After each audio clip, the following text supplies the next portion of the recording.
Hello and welcome to Draft Sickos on the No Ceilings NBA YouTube channel and the No Ceilings NBA podcast feed. This is the show where we cover everybody from the biggest names to the deepest sleepers. I'm your host, Maxwell Baumbach.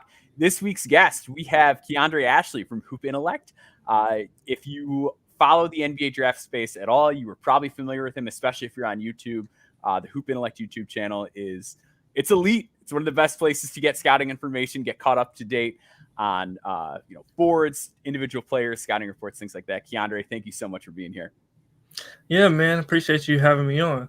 For sure. So one thing I was kind of curious about is when I first started to kind of dip my foot into the draft pool, it was people like Sam Vecini obviously is a big name in the space, but on YouTube it was Adam Spinella and you were like the two guys that were like the kings of draft YouTube at the time.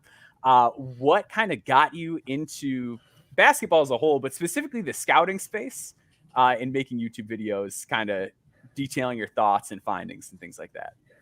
Yeah, so a few years ago, the real start is just like my entire life. Nobody wants to hear your life story. Like I always grew up loving basketball in every single way, from playing to, studying stats and numbers. I could tell you everything. There's a point in time I could probably tell you the numbers of almost everybody in the league, like just random stuff like that. That was like my kind of thing. So obviously having that in there and then playing and just doing all those things. But in college, I decided to start a YouTube channel,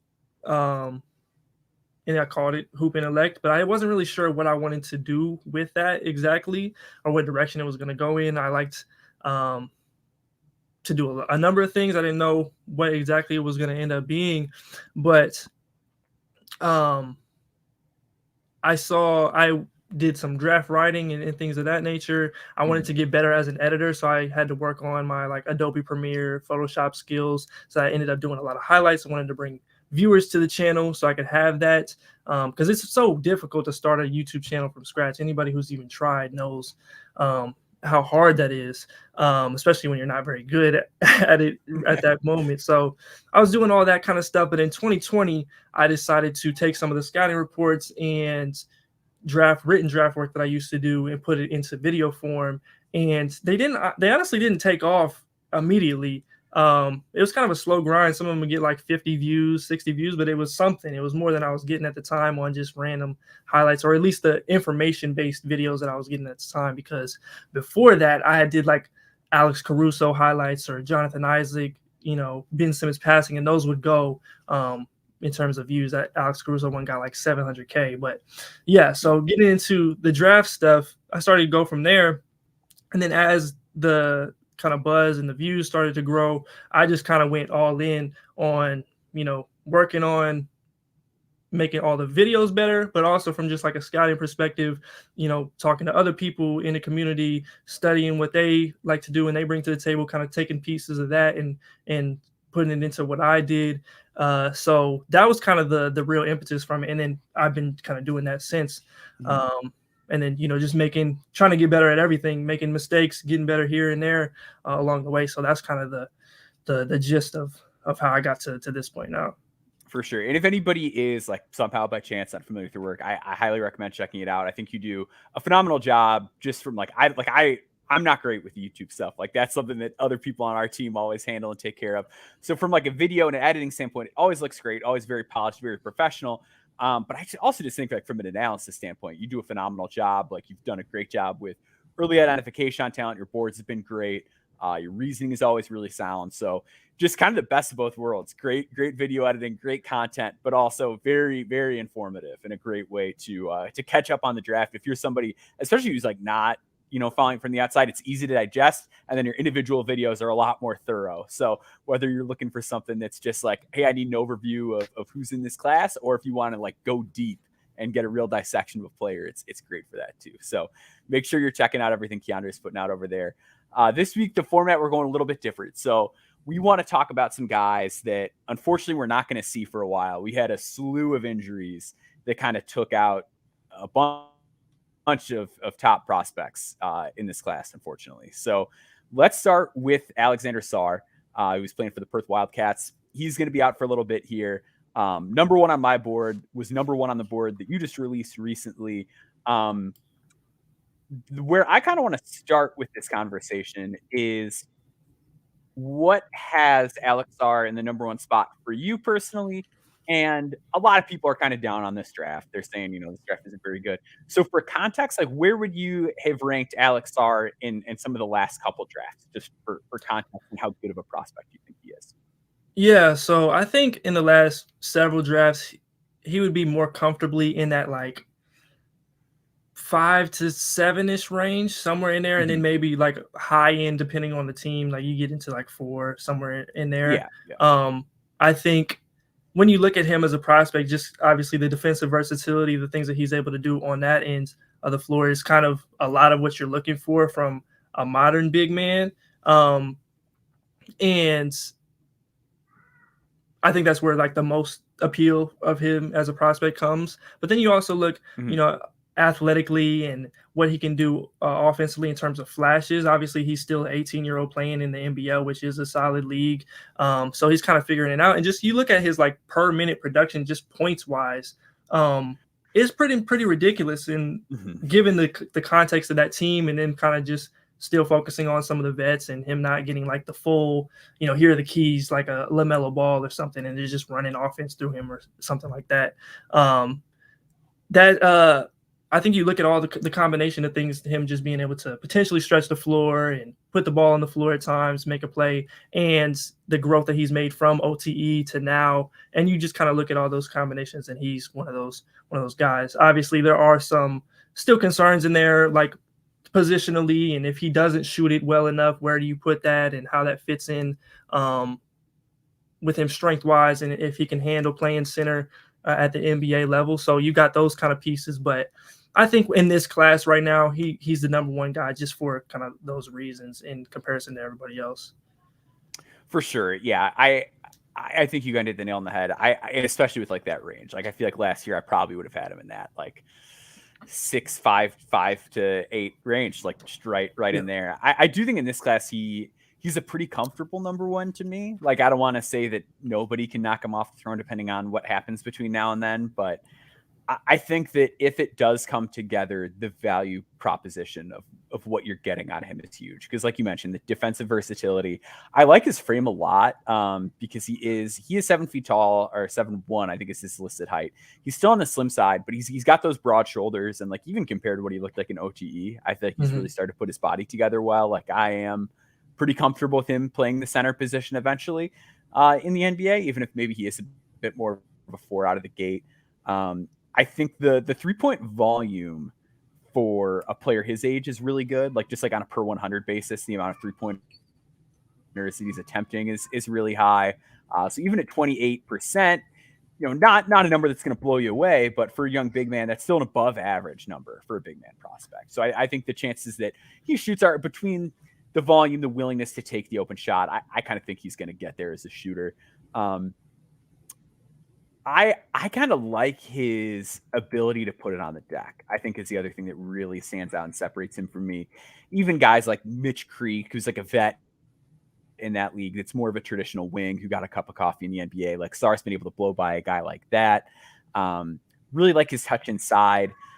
I think my one gripe with him might just be like overall physicality. Like I think there's times where he can be a little contact averse. I think it shows up most on the glass. Like he's not been a bad rebounder or anything like that, but I think there's times where he's a little passive. I want to see him throw a body on somebody.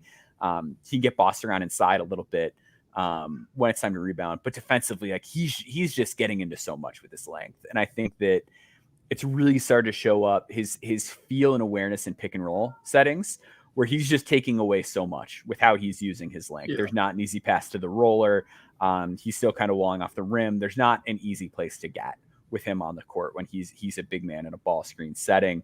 How comfortable of a number one is he for you on your board? And like, what are the things that you would like to see him maybe add or be more consistent with when he does come back from this injury?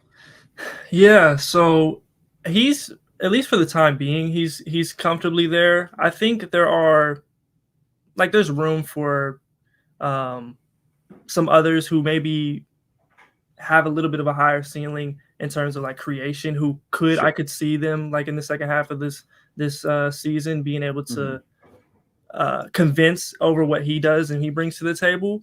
It'll probably take a little bit more significantly than what he brings right now, but I think he's pretty comfortably there, at least for the moment. He's obviously not like a Victor Wembanyama level of you just or fully bought in, but yeah, I like what he does there, and I think when he comes back from the hip injury, I believe is what it is. I think mainly it's just gonna be obviously the shot. I just want to see like how confident he continues to be, especially when they get into a little bit more important games, league wise, and also kind of some of the things you mentioned in terms of the physicality on the glass and just being able to bring that motor consistently, because in the past that was something that was at least a little shaky. Obviously the OTE context kind of throws everything off for most guys, but just kind of some of the things that he does that are looked at as small, but for a big man are very important. So just some of those little things, and just seeing how well he shoots it into volume down the stretch. For sure. Yeah, I think that's kind of where I'm at as well. Let's move on to Nikola He had a knee injury, and it's really unfortunate, the context with him. So he was playing for Mega in Serbia, has this tremendous start to the season, gets called back to the EuroLeague team that had him out on loan, and he's Red Star is that team. Plays 2 games with Red Star and injures his knee. So now he's going to be out for a while as well. And it's disappointing too, because we were just starting to see him against higher level opposition. So that's kind of where I want to start. So he's number 2 on your board. He was number 2 on my most recent board as well. I think with Topic, there's some shooting concerns across all leagues. He's a 6'6" guard, and he is 28.2% from 3 across the various leagues this year. But overall, he's still a very efficient scorer. He's averaging 16.4 points per game across those leagues. And he just gets into the paint all the time. Like he puts really serious pressure on the rim. His effective field goal percentage was still 54.7, which is like a good number. Like if for a college guard prospect of guys that have stuck in the NBA over the last 8 years, that ranks out like on the above average side of the spectrum. So he was doing a really good job with that, was getting the free throw line a ton, drawing a lot of fouls. His vision on the go is excellent. Did you get a chance to see either of those 2 EuroLeague games? And if so, did you have any concerns, or did you feel better about kind of your ranking with him based on those performances?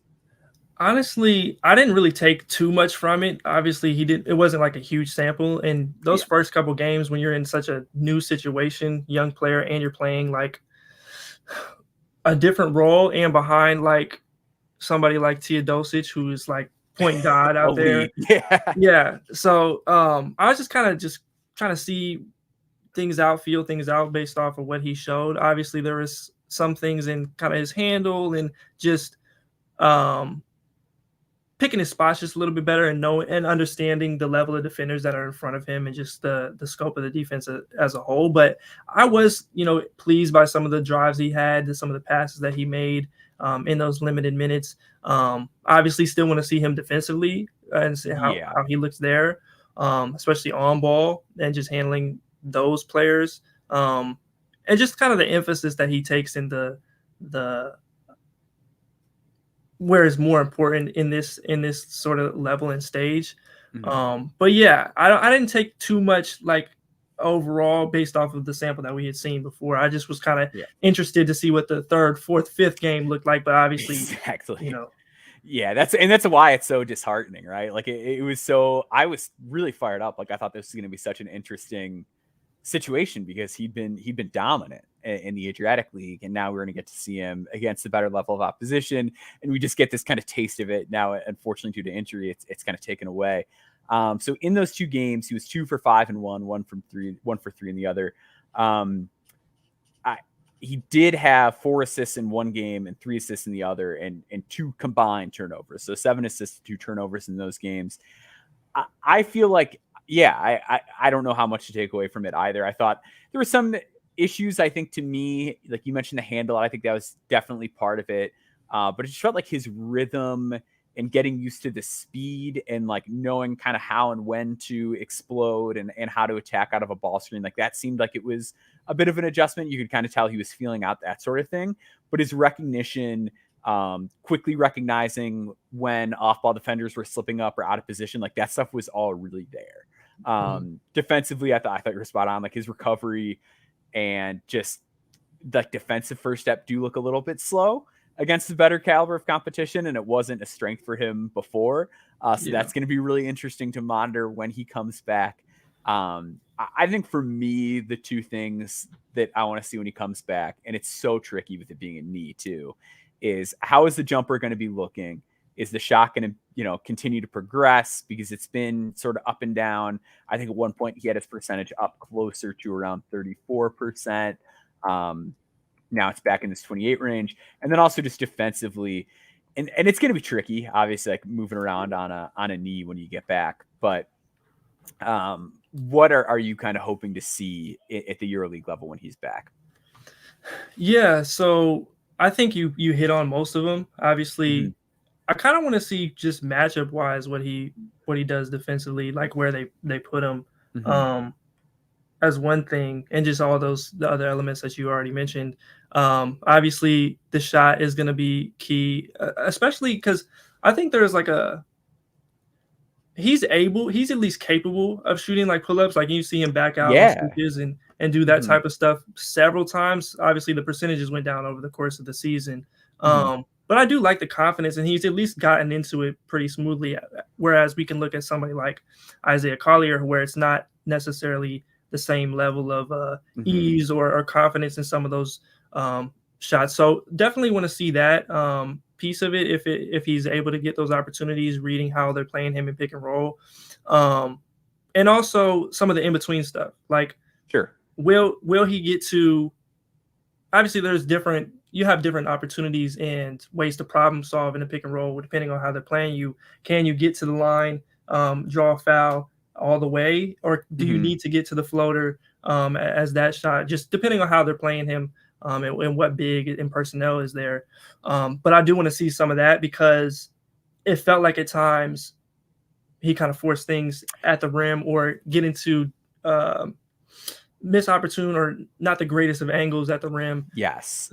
Yeah, I think that's spot on. Yeah, because it does seem like it's kind of rim or bust for him a lot of the times. Right. And that was like one of my gripes with him. And one of the reasons I was sort of slower to buy in at the start of the year was it felt like, all right, well, he's getting a lot of these foul calls right now, but like some of these driving angles are so wide that it just feels like he's kind of lobbing something up. And I kind of thought like the effective field goal percentage was going to tank. Like I early on in the year, I was like, there's no way he's going to be a guy that's like 57% on twos if these are the kind of shots that he's taking. And he has the touch to do it.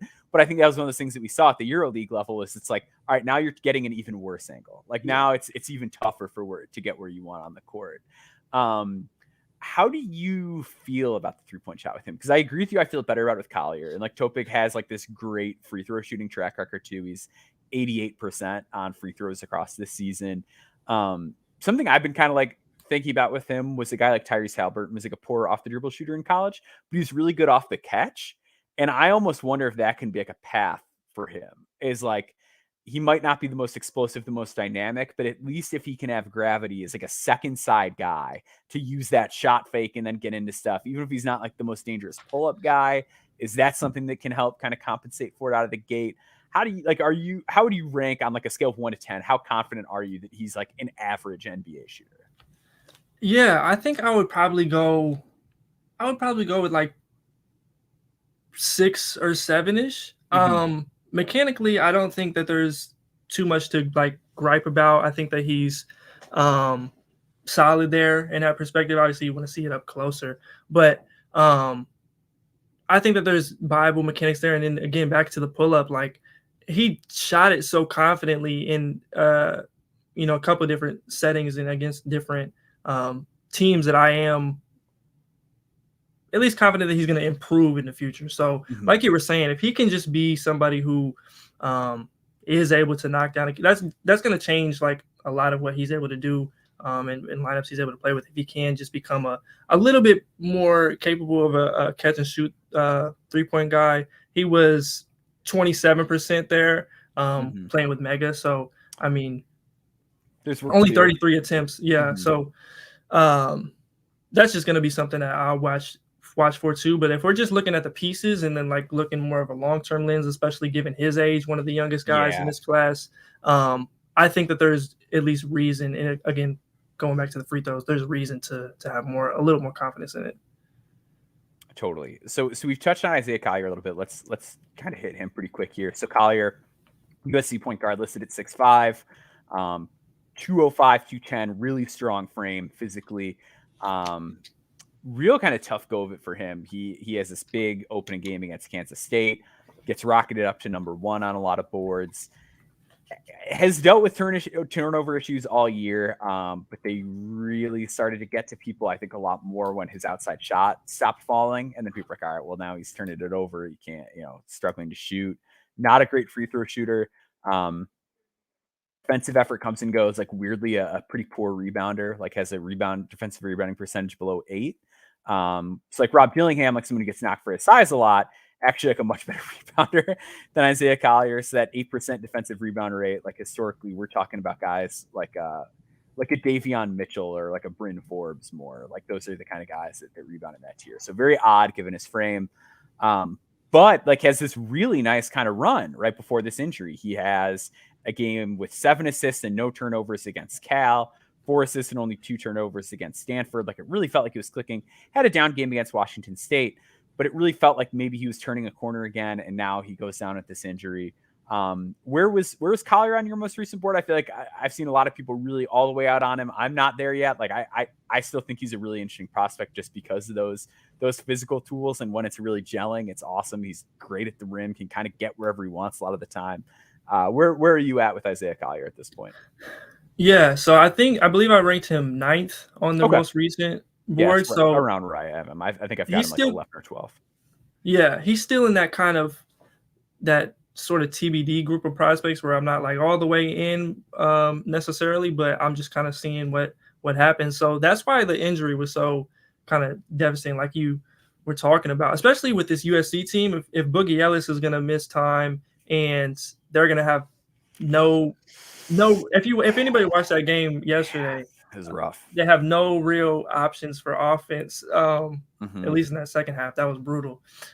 It's going to be really tough because if they're losing at that point of the season, what is the incentive really for him to come back and then even potentially hurt his stock even further if he's, not 100% at that point of the year. So there's a lot going on. But, yeah, so I think that there's, like you said, he's a big physical downhill driver, be able to make plays in a lot of ways that most other guys in this class really just can't. Obviously, there's the turnovers and some of the decision making that has popped up over the course of this season that you want to see him continue to get better at. And it looked like he was at least making progress in that, or at least taking the initiative or recognizing it, listening to some of their post game interviews from both Andy Enfield and Collier himself. But you wanted to see some of that over the course of the season, and obviously with that not being there this time, it kind of makes it a little bit shakier. The concern is there in a bigger way. So I don't know. There's just like a lot there, but until we were able, I don't know what to do now because the December was so rough in a lot of ways. It's so frustrating. The highs are so high, and then he has this rough month. And like with a lot of guys, I mean, the sample is always so small early in the year that whenever I'm kind of confused about a prospect, my default mentally is always just like, well, we'll see how it shakes out in conference play. And now like we're not really going to get much of conference play.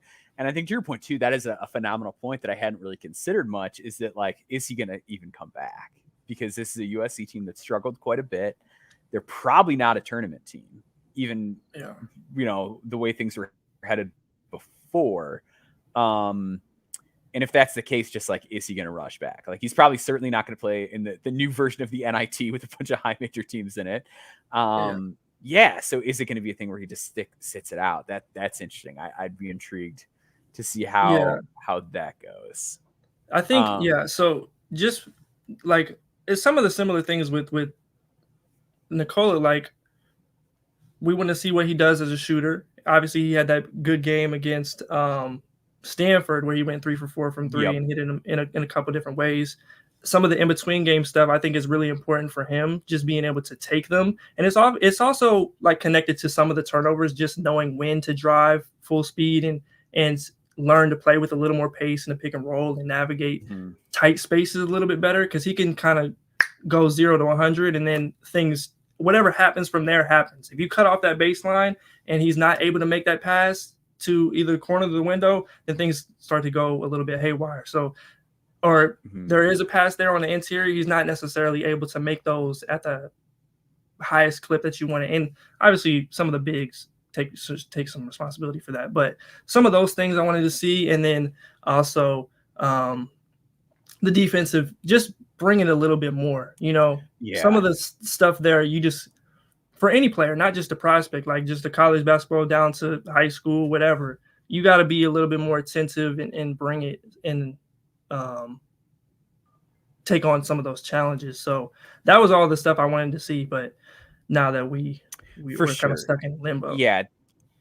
Yeah, I think the defense stuff is spot on, because there's times where it's like physically he should just be able to throw his chest on guys, and like that should kind of be game over at the college level. And instead, like, he'll play too far back. He doesn't make like as many plays off the ball as you feel like he should be able to, given his kind of physical prowess. Like, he should be a little bit more dominant in that respect. Like weird like communication lapses and missteps and things like that. I think your points about the passing were spot on. Like, there are times where he just plays way too fast. Like the way I phrase it in my notes is like, there are times where he is just too much of a bulldozer. Like, there are times where he just does not look to counter, and that'll cause turnovers. He'll get called for offensive fouls. Like, he's got, like, when he is slowing down and like keeping his head up a little bit more, like it's awesome. Like, that version of Isaiah Collier is just a tremendous player. And like you mentioned, just like that blend of pace and hesitation kind of needs to be there. And I think he gets inaccurate as a passer too when he gets sped up like that. Like, a lot of his passes get tipped, a lot of them aren't on the money, a lot of them get intercepted. Like, he needs to just kind of slow down at times and really kind of take his time with the ball and make those even just like the more simple reads at times too. Like, it feels like he gets predetermined, being like, I want to make that spray out, and it's not there. But I think he's capable. It's like why Isaiah Collier is so enticing, because I think from the outside you're like, oh, like, he's this guard, he's not shooting that well, and you're dogging his effort, whatever. It's like, when this guy buys in, like he can pretty clearly make the reads. Like, there are times where he's able to do it. At NBA teams, like, you look at a guy like Keandre George, who had made some frustrating decisions last year and is doing a much better job of that in the NBA. And it's easy to look at Isaiah Collier and see a lot of those same things and be optimistic about what he can become at the next level. Yeah, that's why I'm not fully, because like, if you just look at December, or there's a lot of reasons you could be out on him as a player, but you do, when he does bring that, and he does have the ability to get past people in the ways that he does, or make the passes. Like, obviously there's some things that sometimes it's not the right read, but like, not everybody can make that pass all the way up to the other corner with that kind of velocity, or whatever the case is in transition, those types of things. So that's really why I'm still, I hope he's able to come back, be cut for a lot of those reasons. I just want to see it. Me too. I'm right there with you. We're going to take a quick break here. We're going to come back. On the other side of the break, we're going to talk about KJ Simpson and a guy that I've been kind of interested in, James Madison's Terrence Edwards. So stick with us. We'll be right back on the other side.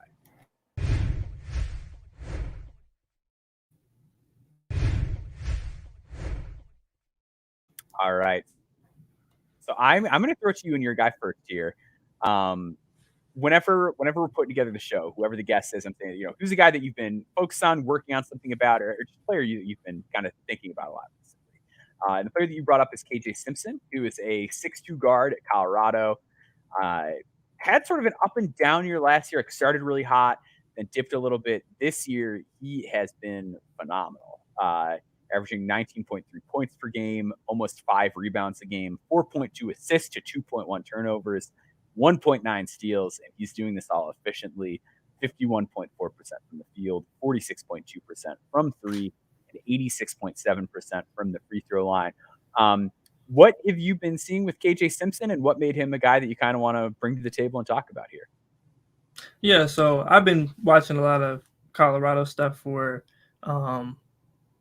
obviously Cody Williams, Mhm. but along the way, KJ Simpson has just popped a ton in a lot of different ways, for some of the stuff that you mentioned already. He's also currently 16th in box plus minus in the country. Somebody who has been efficient in a lot of different ways. Like you said, 46%, 7 3-pointers per 100 possessions.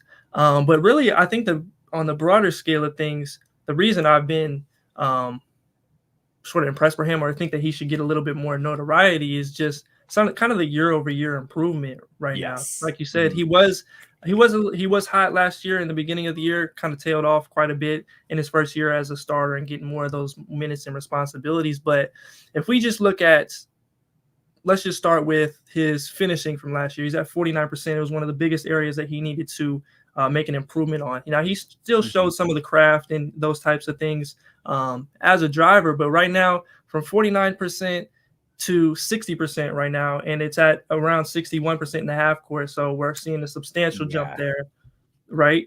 And he's getting to the rim quite a bit too. Like that's 40.2% of his half court shots. Like that's a high number. It's not one of those things where, yeah, he's shooting 60% at the rim, but that's, he's getting there, once every 10 shots. Like he's pressuring the rim and finishing, which is huge. And he's not necessarily like the like burstiest, like first step kind of guy. He just uses great pace, uses screens really well.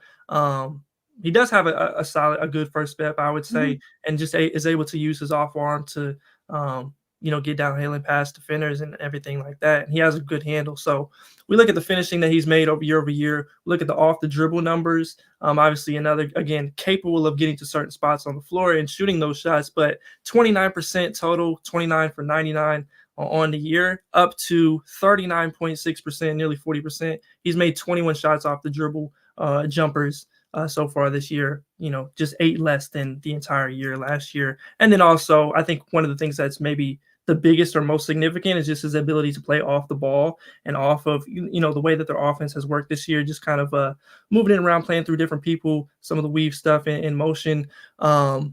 He's been shooting nearly 44% on catch and shoot threes, up from nearly about 26% last year. So just his ability to play and affect the game in multiple ways. Obviously, he's a smaller guard, but affect the game in multiple ways, play on and off the ball, compete on defense. Obviously, he's going to have some of those difficulties, but I've liked everything that he's done so far this year. And I think if he's able to keep it up in Pac-12 play, he'll probably get even more draft buzz over this time, especially with all the eyes on Cody Williams and also secondarily Tristan da Silva.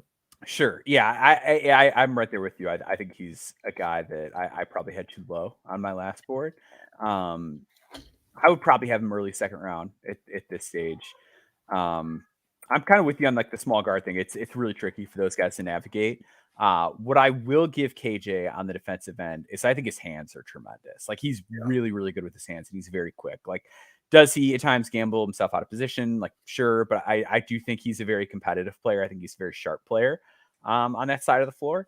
And I think the rebounding matters quite a bit too, just because he is a guy that can lead the break. Like when he grabs the ball off a rebound, it matters a lot more than when a different player, a center grabs it and then they take it to him and now he's got to dribble the ball off the court. Like he is a grab and go transition threat. On the offensive end, I think, to your point, yeah, he's not this wild athlete, but I do think there's a real smoothness to him off the dribble. Like, and this is going to be a bizarre comp, but this is more just to illustrate how I think he finds ways to be effective. Like one thing when I was scouting Vince Williams Jr. that stood out was Vince Williams was not a good athlete. Like I think KJ, from like a first step standpoint, is obviously in a different world than Vince Williams. But he was always very good at understanding like how to use directional changes and how to use defenders' momentum against them. And I think a lot of that shows up in KJ Simpson, whether it's off a ball screen or just acting off the catch and kind of going from there. Really good with that sort of thing. I think something that also stands out with him is I think that he is sort of tailor-made for that modern off guard role in the NBA, where maybe you have this more heliocentric creator. Maybe you've got your your Jason Tatum, your LeBron, your Luka, whoever it may be, Jokic, whoever. He grades out really well from a spot up standpoint, like 95th percentile on spot up, 90th percentile on handoffs per synergy. Like he really knows how to catch and shoot. There is no dip on that shot when he gets it off the catch. He gets it off in a hurry. And he's one of those guys that, like I mentioned, like he knows how to use his speed and directional changes so that he's a guy that knows how to attack really well off the catch. He's not a blur like a Tyrese Maxey, but he knows how to take advantage of those situations. And I think playing alongside guys like Tristan Da Silva, a good passer like an Eddie Lampkin, a Cody Williams, he is more than comfortable playing off of other people. And I think that's something that matters a lot when we're talking about point guard prospects, because a guy, and like I'm not saying this to like speak ill of him, but a player like Judah Mintz is a guy where like it's a very on-ball role right now. So it's a little unclear as to like, well, okay, how does this work without the ball? And it's not his fault. Like if I'm coaching Syracuse, I'm running everything through him too for the most part. Right. But with KJ, it's like we've seen what it looks like when there are other good players on the floor, and we've seen that he's okay taking that backseat. Yeah, I think, those are all great points. Just kind of the improvements in a lot of different ways, being able to function and be effective in a lot of different ways has been a great thing to see from him. And to the rebounding point, that was one of the things I liked a lot about Craig Porter Jr. Is he was always super active on the glass, really solid in, passing lanes, hands wise. That type of stuff really stood out. Even with some of the questions about him, like as a shooter and some of the other things when he was playing at Wichita State. But I think that stuff matters, especially when we're talking about the smaller guards and being able to stick and, find a niche in the NBA in some kind of way. He's done a lot of that stuff, and I think it just bodes well for him as a player. Yeah, I'm right there with you. I'm very small guard skeptical. But I think KJ's got a really good shot. The other thing you mentioned with the year-over-year improvement is I just think his process as a decision maker is like night and day. Like there were times last year where I felt like if teams were like blitzing a ball screen or putting a little bit more pressure on him, like some of the decisions he'd make, like it was occasionally like biting off more than he could chew kind of stuff. It was sort of forcing things where like, I just feel like there's a level of composure that he's displayed this year that was not there last year. And I always think that's like really good to see whenever like a player is sort of, it just seems from the outside that they're like aware of what their flaws were. Like, and he had a rough shooting year last year, but I thought the shot always looked really good. And I was kind of optimistic about the shot coming around. It's in the playmaking that's really surprised me as far as like, whoa, that is a lot different than it was a year ago. Yeah, I agree. I think that there's just a level of like patience and awareness, especially even now, like working through some of these games, the way teams are starting to play him defensively a little bit differently than they might have in the past. Just kind of working through those things and making the right play or just the easy play, the pass to make the next pass. That type of stuff has been a lot better, and he's limited turnovers in a pretty, significant way. I think what is turnover percentage at right now? 14.5-ish. So, really solid for the usage. Yeah, for the usage that he has. So I've liked it a lot. So let's say you're an NBA team, you're picking in the second round, you're eyeing a point guard. KJ Simpson's kind of your guy. When you draft him, are you looking at one of those like 4-year guarantee kind of second round contracts that a couple of those guys got? Or are you more like, hey, the small guard thing has been hit or miss, I'd feel more comfortable with the 2-way? Like if you're a front office, where would you be at on that kind of decision? Yeah, I guess it would be who my team is, like who the personnel is in the backcourt.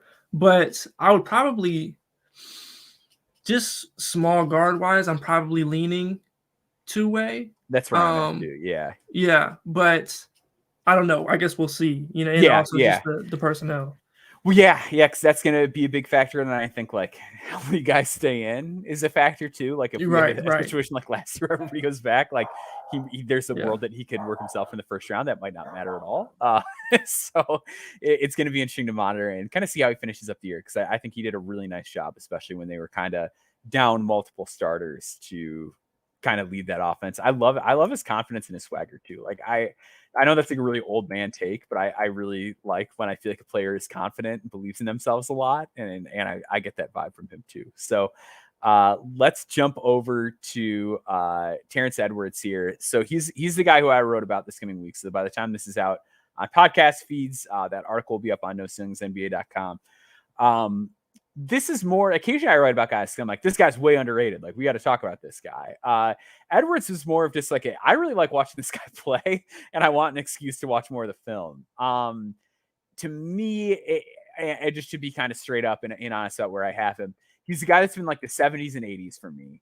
He's more of a guy that I would consider for like an exhibit 10 or maybe an undrafted two-way, depending on how he looks in summer league and training camp and things like that. But I think he's a really interesting player. I think he's a really exciting player. And similarly to KJ Simpson, he's one of those guys that's been on a real upward trajectory.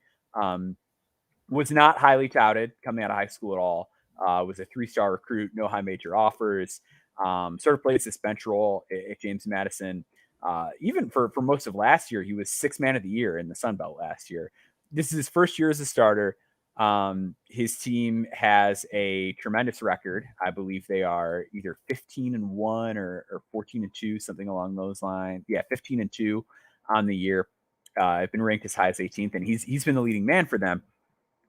Edwards is in that sort of lanky, slithery shooting guard kind of mold. 6'6". Dirty Dancer in the chat. This podcast is the official home of talking about guys who will play in the Invitational tournament. Exactly. Yeah, that's the kind of guy I see Edwards being. So 17.1 points per game, 42.6% from the field, 34.5% from three, just under 80% from the free throw line, 5 rebounds a game, kind of a sneaky offensive rebound guy, but another kind of grab and go transition threat, 3.1 assists per game to 2.8 turnovers. Edwards has some pretty obvious flaws. He's got to get better at making decisions. He's another one of those guys that gets too sped up at times on the ball. And this is probably the most he's ever going to be an on-ball lead banana for a basketball team. Defensively, he's really quick. I like how he gets up to contest. The stats aren't like blow-away numbers, but in the past when he was in a lesser role, he defended really well. I think that's something that he can continue to do. The flashes as a playmaker are awesome. Like when he is mixing speeds and keeping his eyes up for teammates, he makes some great lob passes on the go, can spray it out to shooters, sees multiple reads. And the scoring is really exciting. It's some really tough step backs, can make some tough shots in the mid-range, can get all the way to the rim, has this slither to get downhill. I think like best case scenario, I don't want to throw out Malik Beasley because Malik Beasley is like taking 10 threes a game and making like 95% of them this season. He's unreal. But I think I look at a guy like Aaron Wiggins on the Thunder, who's like starting to carve out a rotation role. Maybe a guy like Lonnie Walker. Like there's some of that in there. He has to continue that upward trajectory. He's got to get stronger. But to me, it's just kind of one of these interesting guys that nobody's really talked about. Have you seen much of Edwards and what have been sort of your impressions of him so far? Yeah, I obviously haven't seen as much as you have. I was impressed early in the year, the game against, I believe it was Michigan State. Yep. Yeah. Where he had about 25. I think that he's like you kind of, touched on, he's a pretty impressive just mover. I like the way that he moves across the court and just how he's able to get to certain spots as a scorer. I'm curious what you think about him as a finisher, just like from like a prop, like where is the issue most from your perspective? That's what I would be curious about. Yeah, I think it's his frame largely. So this is the big thing that I touched on in the article is like he has been really bad at the rim this year. He's like 41.8% at the rim in the half court. So like there have been guys that have made it in the NBA that were below 50 and below 45 even. Like the guys that I mentioned in the article that were in that range were Moses Moody was in that range, Gary Trent was in that range, and I believe Josh Green was in that range. A lot of those guys were a lot more kind of athletic and bursty than him. I think the biggest thing is just how his body responds to contact right now. Like he's 190 pounds. So he is on the slim side. Like that's like what a lot of NBA point guards weigh. When he gets bumped, he doesn't really keep his touch that well through contact. Like the physicality really affects him. And that was true for Moses Moody as well. But I think Moody was obviously younger, had a better frame, and was kind of able to fill it out. I think with Edwards, the hope is that he can do two things: that he can get stronger because he's at a mid-major program where he probably doesn't have like the best athletic facilities at his disposal. So that you hope that he can kind of beef up, get a little bit stronger, get a little bit tougher. And then I think the other part of it is he just takes a lot of shots at the rim. And I think by growing as a playmaker and actually passing out on some of those looks, whether it's a wraparound to the big or a spray out and just taking fewer of those shots at the rim, I think that's the other thing that he could do to improve. And then just anticipating help, which I think, again, is like, he's not going to be in this sort of star role a lot. So I think he doesn't get to pick his spots as much. And he's just sort of still adapting to being in a role where like he's the guy that's got to take the most shots on the court. It's those three things in combination. But that is like the giant problem and the giant hang up in his game right now, is that he is a very, very poor finisher for a draft prospect.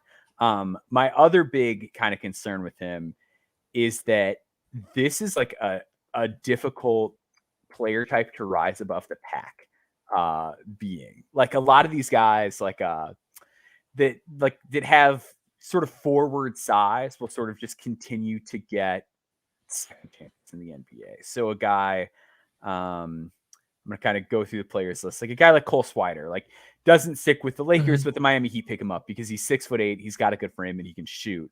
Where Terrence Edwards, like there is BJ Boston is like a guy that's on the margins. A guy like Jerome Robinson, like never got over the hump. Like there are a lot of these slender scorers that aren't good finishers, that aren't quite good enough as playmakers to be a lead guard, that are kind of permanently stuck on the margins. And that is like the other big hang up, is that if you are in this mold, like you've got to be really, really special to make it. And that's why I have him a little bit lower. So it's going to be a tough climb for him.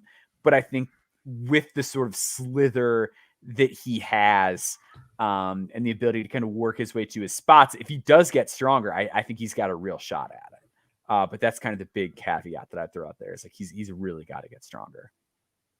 Yeah, I need to watch a little bit more to have a stronger opinion, but just off the few games that I have seen, I do think that there is something there in terms of the scoring. And I think that it would translate well in terms of like scaling down, at least in attacking some closeouts and being able to get to things there. But yeah, like you said, those other being able to finish, make certain decisions is going to be, and physically improve is going to be huge for him.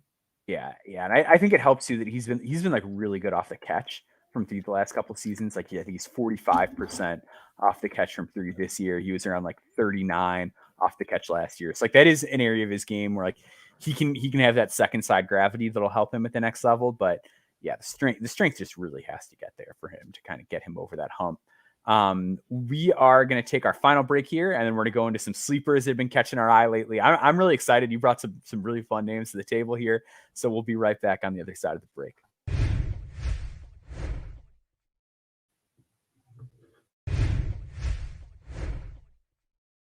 All right, so it is time for the Sicko session. This is where we talk about sleepers that we've been interested in.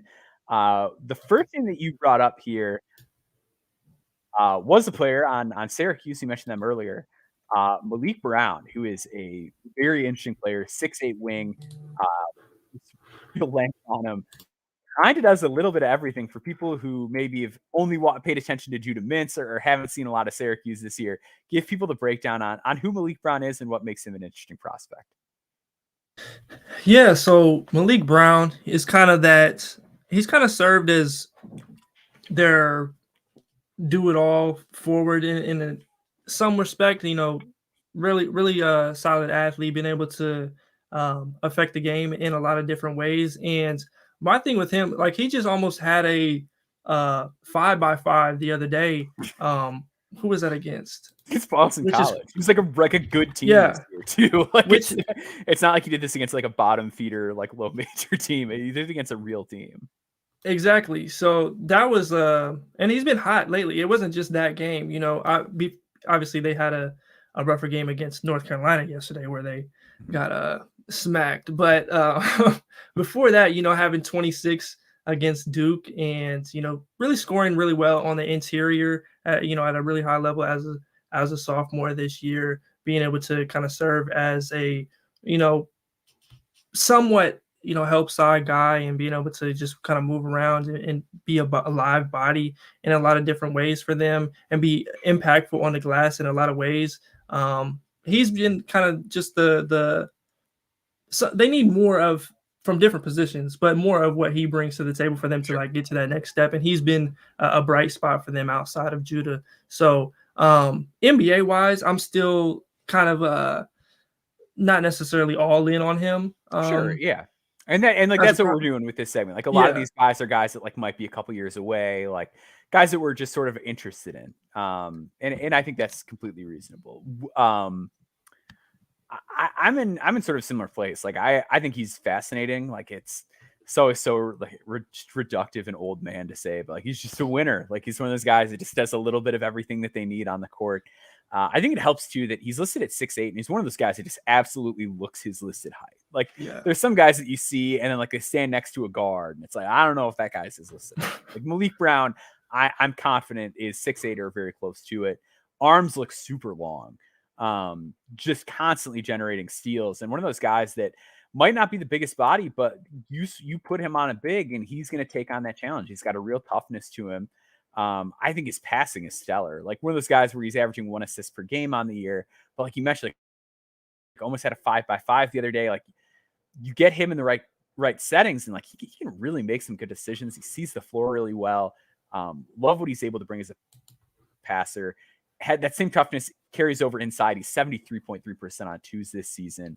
Uses that length really well to cup two. One of those guys with a very easy second jump and above the rim finisher. It's easy to see him functioning as a lob target.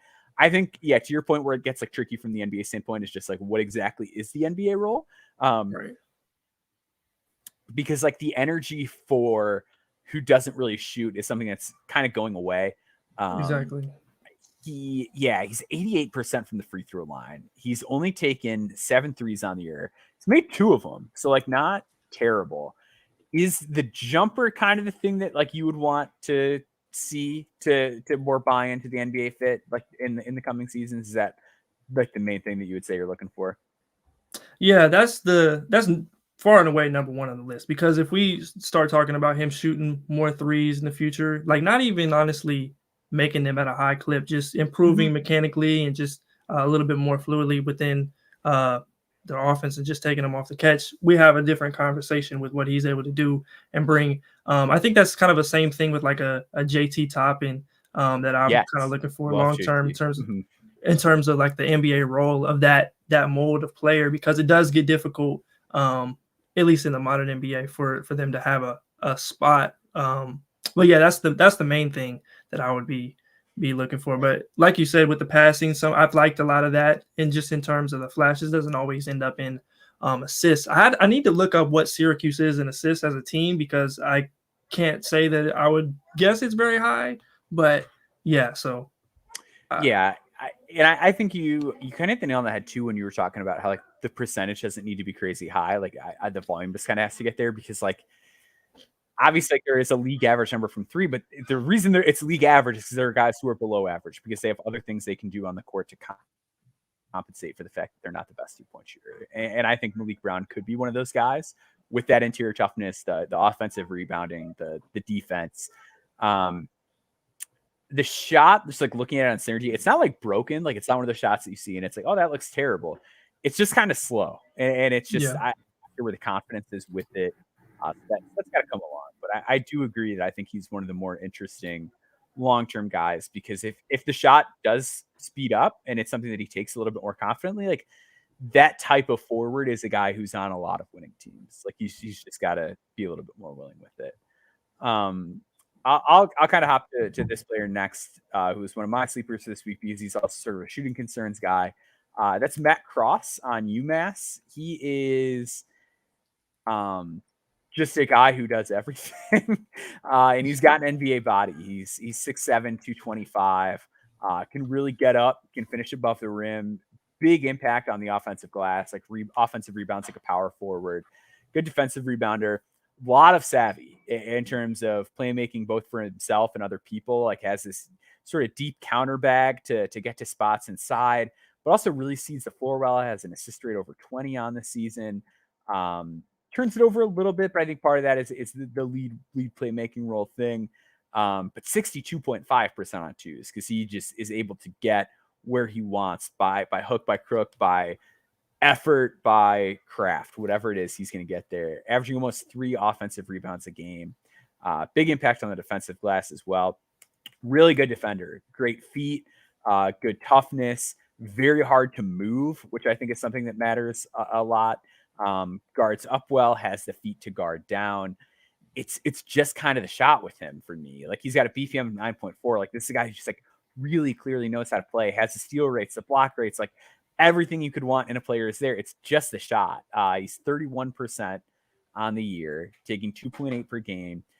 It's been a roller coaster over his career, 40%, 28%, 35%, now 31. He hits a couple from NBA range every now and then, and I'm like, this guy's going to figure it out. And then he just goes back to not making it again. Any kind of thoughts on Matt Cross as a prospect? Yeah, so I haven't watched as much as him as you to this point yet either, but I just recently watched him against Dayton where he had the 18 and 14. He was everywhere on the glass, really big time in that game. I almost pulled that win off. And obviously I saw him a little bit last year playing with RJ Luis and having the success they did last year. But yeah, I agree. There's like his ability to do a number of different things at that size has been really, really intriguing. And even with like, I don't know how I feel about the shot, honestly, because again, I do need to watch a little bit more to have like a stronger opinion on it, but I can't say I hate it, honestly. I don't either. Yeah. And that's why I feel like I keep coming back to him. Like every time I make a board, I've got him in that like 70-ish range because it's like I feel like that could start falling at a moment's notice. Yeah. So I guess, again, once I get to watch a little more, I feel like I have a, stronger opinion about that. But if he can continue, taking about 3-ish, 4-ish a game over the course of the season, stay above 30 to, maybe get hot a couple games, get back to that 35 range, I think that he's going to get a lot more interest than he's getting talked about right now. So definitely somebody to at least highlight. Let's move to Emmanuel Miller, who's another one of the guys that you brought up. I actually hit him on him a little bit in my column this week. He's really interesting, man. He's been great. 6'7", older brother of Leonard Miller, having himself a great year for TCU, almost 17 points per game, 50, 40, 85 shooting splits, averaging about 6 boards, 3 assists, always been a good defender. One of those guys that tested the waters last year, went back for a graduate year. What made him sort of a player that you wanted to touch on here today?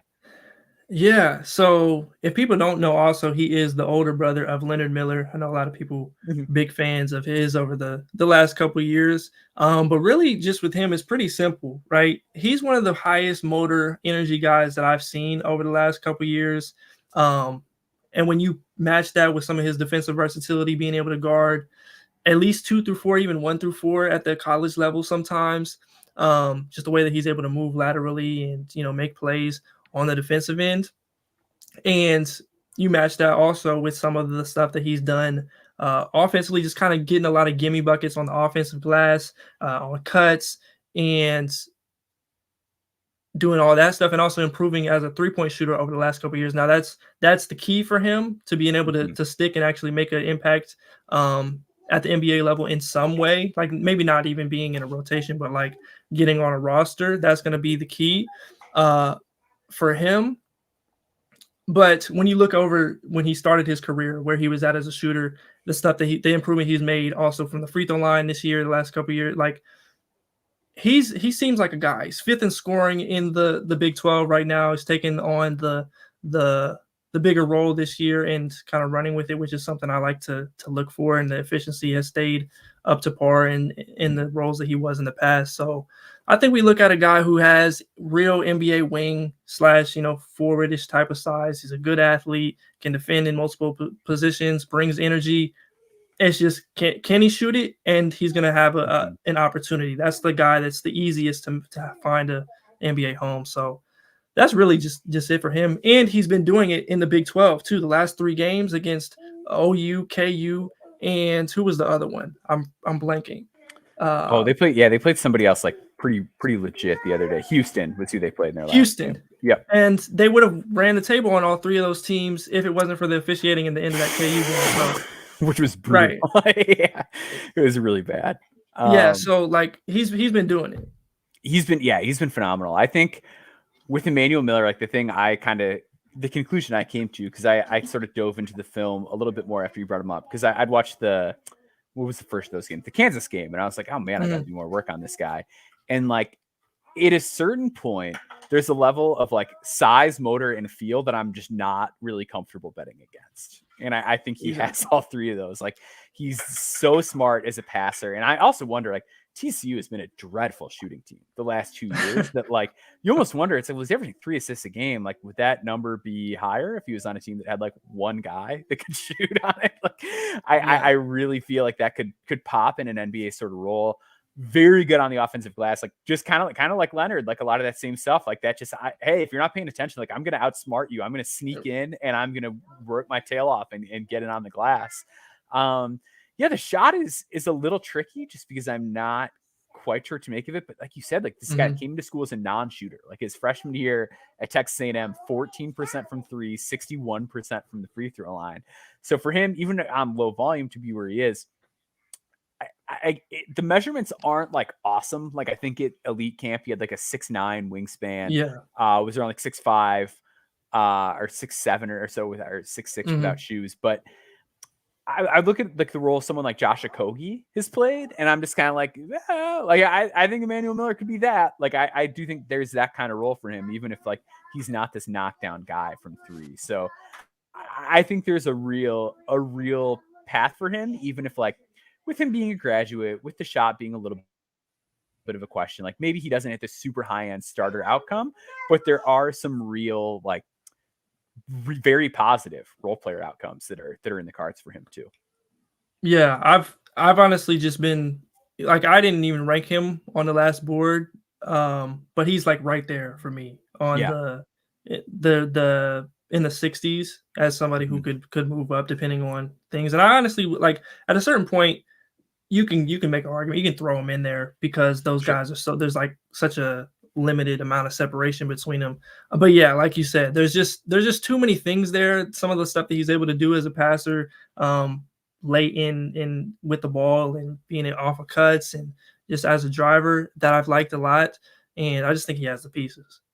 Yeah, I'm kind of right there with you. I think especially for like good teams that are competitive that are picking, if it's a team that has a good amount of shooting, like a team like a Memphis, where they've just like really struggled to find guys to plug into that like 2, 3, 4 spot at times. Like that's a team where I'm like, yeah, just take that. Don't get too crazy with it. Just look at a guy like Emmanuel Miller and just go with that. Last guy I wanted to touch on was a guy that you get to see up close quite a bit.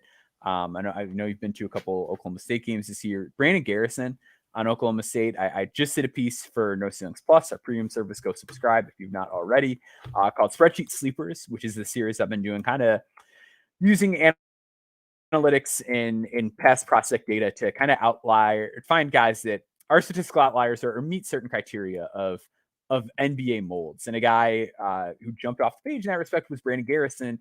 It's sort of what I call like a passing and D big, like these big guys that can short roll, facilitate a little bit, put the ball on the deck a little bit, but also really produce is defenders and rebounders. And like Brandon Garrison is one of those guys who meets those criteria. Now he's a little bit older as a freshman. Like I believe he's going to turn 20 during the second part of the season here. I do think there's a real value to a player like this. Rebounds really respectively. Very good as a play finisher, like 84% at the rim. a solid enough free throw shooter that he's not someone who's going to get hack-a-shacked, but just has this marvelous vision of the floor. And this isn't anything new. Like at the grassroots level, like on EYBL, he had a wild like assist to turnover ratio, like 37 assists in over 17 games and only 20 turnovers on the EYBL circuit, which like you just don't see like a lot of guys have a kind of assist to turnover at the grassroots level, but especially a 6'11" big. 14.1 assist rate is in line with guys like Evan Mobley and Domantas Sabonis during college. With his speed to turn the corner, like I just see this guy, you can run him in zoom actions, you can have handoffs with him. If you got a guy who's going to make decisions from the elbow or nail in the offense, like he can do that sort of thing. He can short roll. Defense, there's real versatility. He's got some like just sort of basic young big like positioning issues and pick and rolls and stuff like that he's got to work on a little bit. But block rate over 10, really good strength to stay vertical at the basket. Covers ground really well, has pretty good hands, slides his feet well, uses his hands well when he guards down. I just think like there's a lot to like. NBA athleticism, NBA physical tools, NBA mind. He's a guy I'm really interested in. I don't think he'll come out this year, but if he did, like I'd kind of think about drafting him in the second round, depending on how pre-draft process goes, which I know is not a common opinion to have. But he's a player I just really like. You've gotten to see him up close, and you've probably actually seen more of him than I have. What is your take on Brandon Garrison at this stage? And do you think he's a couple years away, or like would you consider him if he has a really strong second half of the year? Yeah, I think I would consider him this year, even, potentially. I think it's going to end up being next year for him. I think that's where he takes that big leap, and it makes the most sense for him personally, just like in every way, not just like on the court. But yeah, you hit, all the points that I had listed down, especially the passing. I've really liked what he's done in that respect. And that Baylor game specifically, because that's the last one that I went to, he kind of stole the show in the second half and into overtime. Just by, running the floor, making plays in a lot of different ways, being on the glass, doing things defensively within the pick and roll, and kind of making it difficult at the bucket on Langston Love and Ray J. Dennis. All those shots that he was taking at the rim were super tough and contested, kind of flying around there. But yeah, like a guy with his abilities, athletically, being able to protect the rim, cover grounds, and also, run certain things offensively, and just being able to make plays out of a short roll or just anywhere that he catches the ball on the interior. That stuff is, important, and I think is highly valuable. So we'll see how the rest of this season goes, and especially in the Big 12, where he's got some good matchups for him. And, we just see how he's able to handle it. And I think it could, the potential of him, it being this year, is there if he does well in those. For sure, yeah. And I think, like you mentioned, like conference play, it's going to bring a lot to him just because there's a lot of good bigs and good guards in the Big 12. Yeah. And that's going to like provide really interesting kind of a litmus test of where he's at. Like obviously we saw him against Baylor's guards. He's Misi's a real deal player. But even like on Kansas, like Hunter Dickinson's not an NBA guy, but like he can give a lot of young big men problems just because he's crafty enough. Like TCU's always a tough team. Iowa State's got a bunch of nasty guards. A team like Houston with like their interior size and toughness, those guys like Juwan Roberts. Oklahoma with the guards that they've got and how uncomfortable they can make a big man in space. Cincinnati's got a bunch of bigs that can play. Like he's going to get real tests. And if he does kind of play like he did in that Baylor game, night in, night out, like there could be a real this year path for him. But even if he doesn't have that big breakout and comes back for another year, like he's just one of those guys I'm very excited about because I love those passing high skill big men. And I think like just looking at guys in the NBA, they're big. So few of them are like negative on the assist turnover front. That I think it's a huge differentiator if you can kind of come into the league ready to make decisions. And I think that's something that he has in his game. So let's kind of wrap it up. I really appreciate you coming on the show. It's been a pleasure to actually get the chance to talk to you for an hour and pick your brain on some of these players. Where can people find you on social media, on YouTube, everywhere? Yeah, so I'm always, uploading videos and doing my stuff on YouTube at Hoop Intellect. So definitely go, subscribe there if you want some more NBA draft stuff, all types of stuff that we mentioned at the top of the show that'll be coming out over the next several months as we get closer and closer to the draft. And then also on Twitter, I'll be posting, clips and stuff on there from time to time, everything NBA draft, and then also some NBA stuff as well. But yeah, those are the main places you can find me at. For sure. Make sure you're following everyone here at No Ceilings at No Ceilings NBA. Subscribe to our Substack, NoCeilingsNBA.com. No Ceilings Plus there. $8 a month gets you bonus content. We've got live scouting stuff there. We've got our spreadsheet sleeper series. We've got a lot going on No Ceilings Plus. Make sure you can follow me at Boundboards on Twitter. That's where all my stuff is. I think that does it. Check out my Terrence Edwards piece that's up. Yeah, that'll do it. So Keandre, thank you so much for coming on. It's a huge pleasure. Make sure you're following him everywhere that he mentioned. Thank you all for joining us, and we'll see you all next week.